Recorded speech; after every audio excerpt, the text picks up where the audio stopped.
Hey there kids, it's me, MrCreepyPasta, and I just wanted to give a quick mention about the sponsor that's helping keep this show on the road. Kids, if you enjoy the old school strategy games and RPG games of the 90s and the early 2000s, same way I do, you'll enjoy Vikings.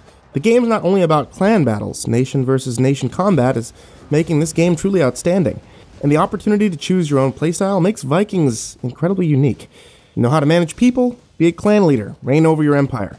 If you have that killer instinct, annihilate your enemies. Or if you're more of an economist by heart, use your skills to build a prosperous city. Let's help the Vikings to reign again. Oh, and also, me and Vikings are doing a quick little giveaway thing, so you could win a new iPhone X or the super prize MacBook Pro. So if you want to get the iPhone X, download Vikings from the links below, upgrade your palace to level 5, or if you want to win the MacBook Pro, upgrade it to the highest level that you can till the end of the month. Find out how to get your prize via Instagram, that's the link that's in the description, or the giveaway is on February 28th. Don't miss it. Alright, enough about that. On to tonight's story.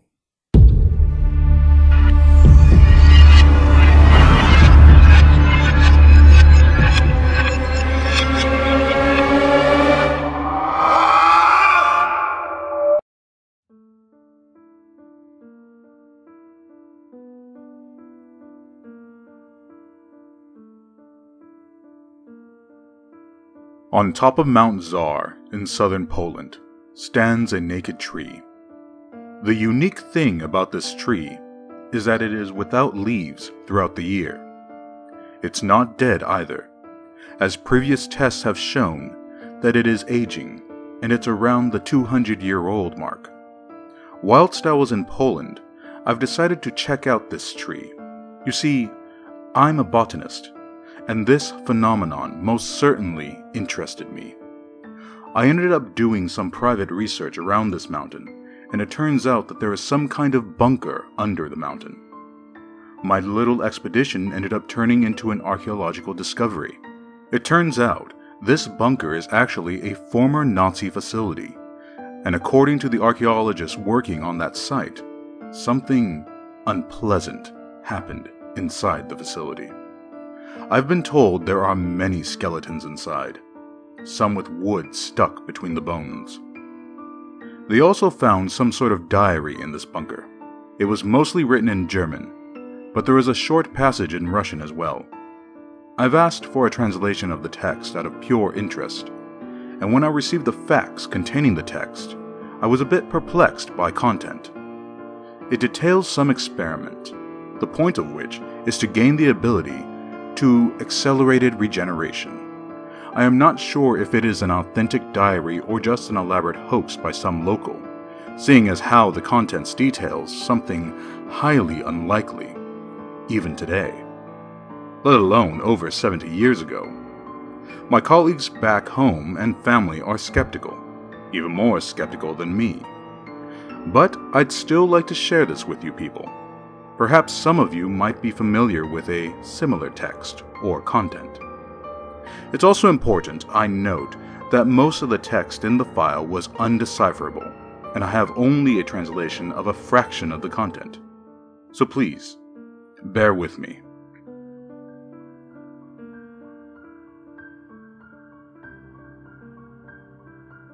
The experiment has begun. Apparently, some of our guinea pigs tried to escape this facility, but our fine soldiers were able to catch up to the escapists, and they ended up being a part of the dinner we hosted for the rest of our guinea pigs. Those savage Slavs seemed pretty happy about the rebellious meat we provided them.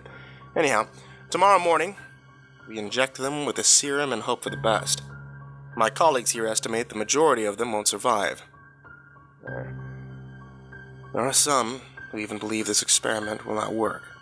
However, I am optimistic about it. July 9th, 1941. We injected the serum to the guinea pigs a week ago, and today we started testing them. I suppose it did not take effect yet, or perhaps it doesn't work.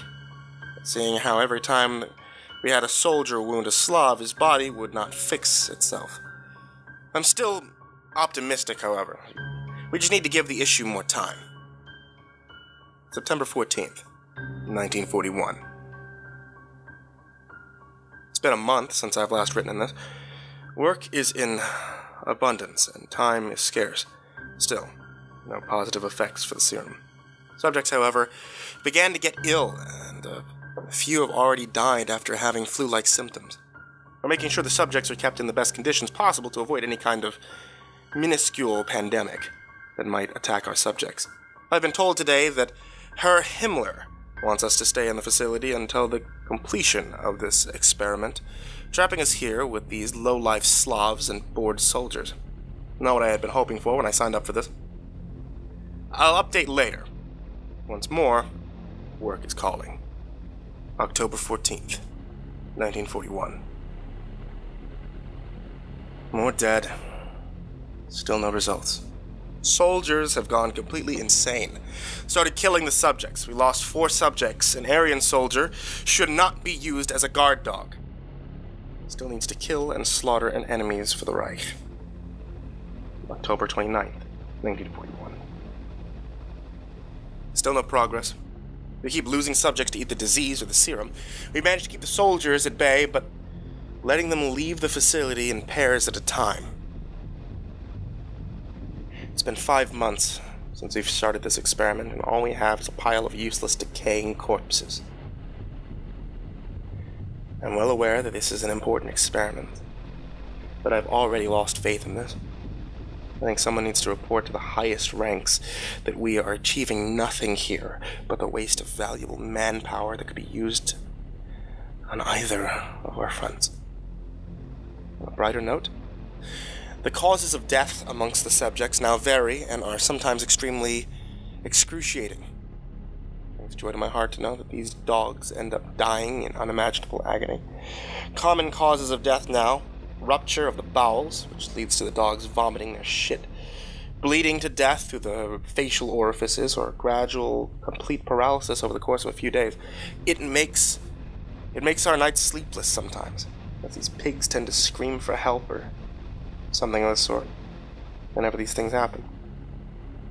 The pleasure their suffering brings me is worth losing some sleep over. July 2nd, 1942. They just keep dying. Still not positive, still not letting us out of here. We were told to stay until the last of them dies, or until the serum works. We had 5 deaths today, Friday the 13th. It is of that day it seems. March 13th, 1942. At this point, all of them died, but 2. A 17-year-old Russian male and a 12-year-old Russian female. I suppose this nightmare will end soon. They both die. Strangely enough, neither of them showed signs of the serum working so far. I'm not so sure. We've even injected them. Even if nothing happens in the next couple of months, I'll shoot them myself, if that's what it takes to leave this wretched place. Nobody's having a good time here. Turns out, one of the soldiers has already suggested to make fresh corpses into meat and consume them. May God help us. Any kind of God. June 2nd, 1942.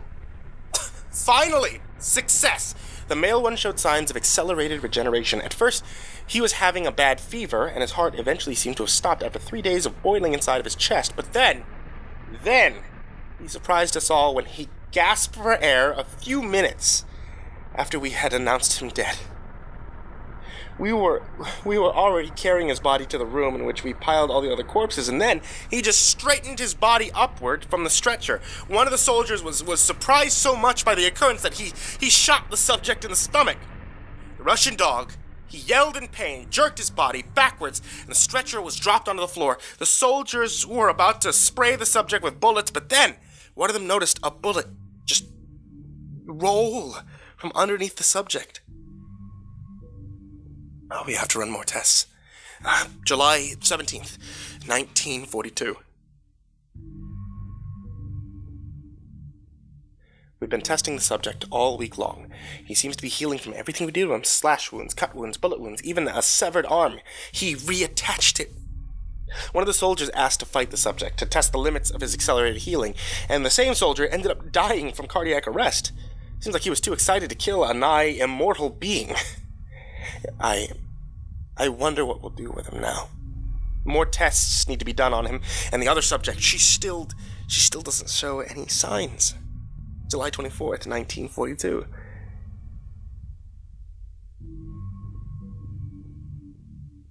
Something is not right. Something unplanned happened today.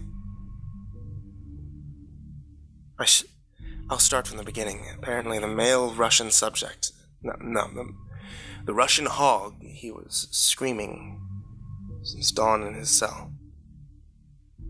Once the cell was opened, that little shit was standing in the middle of the room with his robes on, but he had some sort of spikes coming out of his left shoulder and upper back. I've been told this by a soldier who ran straight to my dorm, shaking piss all over his pants. I was about to scold him. He didn't let me. He just mumbled about the Russian hog being a monster, a tree monster. Apparently, once the doors to his cell had been opened, the Russian hog pressed his hand against one of the soldiers. This action caused branches to pierce through the soldier. He's also told that he snapped one of the spikes on his back and shoved it up another soldier's head, killing him on the spot. A third soldier was killed by another spike that the Russian scum allegedly pulled out of his wrist.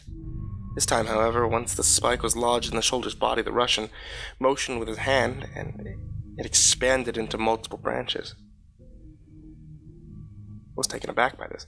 I thought of it as nonsense, but once I left my dorm to see what the commotion was about a loud cracking that shook the facility, a tree stump began rising from the ground upward, impaling with its branches everyone inside the facility, as if it knew where we were hiding, as if it knew where people were. At the center of it all stood the Russian monster that we'd created, covered in blood, with a rain of blood coming down upon him from the branches of the tree stump. We stood in a pool of blood that belonged to my people. And how dare he? He saw me. He saw us. It saw us. Its gaze. While appearing human, it was not the gaze of a man. It was not a gaze of a subhuman. It was a gaze of something else. Something different. I think it'll come after me soon. I really hope a magazine full of bullets to its brain mass will stop this thing. If not, July 27th, 1942. The following part is the last part I received the translation of. Unlike the previous parts, it was written in Russian. I guess the man that the previous section spoke about had written this down. I've done it. I've freaking done it. I've killed them all. I have ended this hell for all of us. I've ended all these fascist dogs. They deserve it. They killed so many people. And for what? For nothing. I might as well leave a message to anyone who attempts the same in the future. Know that I condemn you to hang on the branches of that bleeding, naked tree out there. If you repeat this hell. I cannot die like a normal man now, so that makes me either a monster or a god. And I do not want to be a god. There is only one god out there, so I prefer to die as a monster right here. I'm going to use the girl to try kill me, or at least end my active life by decapitating me. I made her watch as I clawed out my own heart in an attempt at suicide, which did not work. She was begging for me to stop. I ignored her. I kept. Broken. My heart was outside. She was crying. Begging. Now she's broken. Definitely broken. I found a hacksaw. Told her to cut off my head when I'm done writing this. She'll do it. Her body alive, soul dead. Damn, I just want it to swim in my brains. The idea of it sounds so good. I don't know. I'm a monster now. Or maybe a god. Not sure anymore.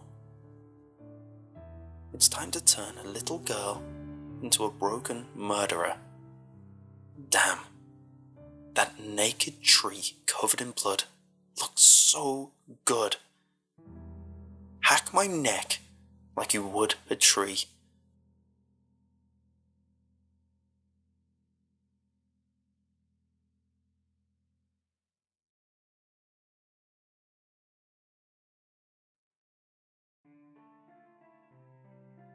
Hey there, everyone who's listening on YouTube, or those of you who are listening on the podcast. It's me, MrCreepyPasta, and before you head out for the night, I just wanted to let you know about a couple of things. Without you, the show doesn't take place. So, if you guys would like to support the show, or if you guys would like to get your hands on a couple of cool little things whenever new things come out, check out patreon.com/MrCreepyPasta, and any support that you guys show, I really appreciate. So everyone who's already donated to the Patreon, I really appreciate it. You guys are amazing.